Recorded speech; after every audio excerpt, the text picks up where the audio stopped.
ইসলামে দাড়ির গুরুত্ব কেমন? বিপদ থেকে বাঁচার জন্য দাড়ি চেঁচে ফেলা যাবে কিনা? ইসলামে দাড়ির গুরুত্ব অপরিসীম। এটিকে ওয়াজিব বলেছেন ফুকাহা একরাম।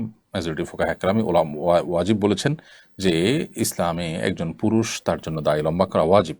এক মুষ্টির নিচে দাড়ি কাটা প্রায় সব উলামা একরামের মতই নাজায়েজ এবং গুনাহের কথা ওয়াজিব তরক করা। কোনো মানুষ যদি কোনো বিশেষ বিপদে পড়েন, সে অবস্থায় তিনি মৃত্যুর মুখোমুখি হওয়ার আশঙ্কা থাকে কিংবা দুরারোগ্য ব্যাধিতে তার কষ্টে নিপতিত হওয়ার আশঙ্কা থাকে, তাহলে তিনি এটি করতে পারেন। যেমন এমন হলো যে অ্যাক্সিডেন্টের কারণে সেলাই করতে হবে, তাহলে ওই জায়গার দাড়িগুলো চাঁচতে হবে, বা বড় কোনো দুর্ঘটনা হলো বা এমন কোনো অসুস্থ হলো যে দাড়ি তার রাখা যাচ্ছে না, দায় রাখতে গেলে তার ট্রিটমেন্ট হবে না, দুরারোগ্য ব্যাধিতে তিনি অনেক কষ্ট পাবেন অথবা মৃত্যুর মুখে পতিত হবেন, এই পর্যায়ে চলে গেলে তখন তিনি দাড়ি চেঁচে ফেলতেন বা ছোট করে ফেলতে পারেন।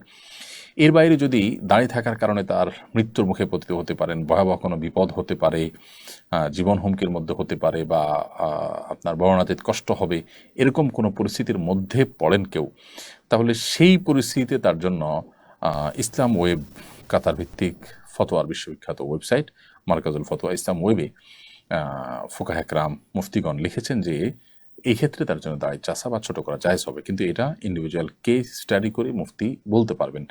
আমরা সামান্য একটু ঠুনকো অজুহাত দিয়ে সামান্য একটু বিপদের ভয় আপনার কোনো ওয়াজিব লঙ্ঘন করে ফেলবো, ব্যাপারটা এতটা সহজ নয়। অতএব পরিস্থিতিটা কীরকম, এই পরিস্থিতিতে তার কি করা উচিত, কি করা উচিত না, কোনটা জায়েজ না, এই বিষয়টা সংশ্লিষ্ট বিষয়কে পুরোপুরি খোলাখুলি কোনো মুফতির কাছে উল্লেখ করে তারপরে সমাধান নিতে হবে।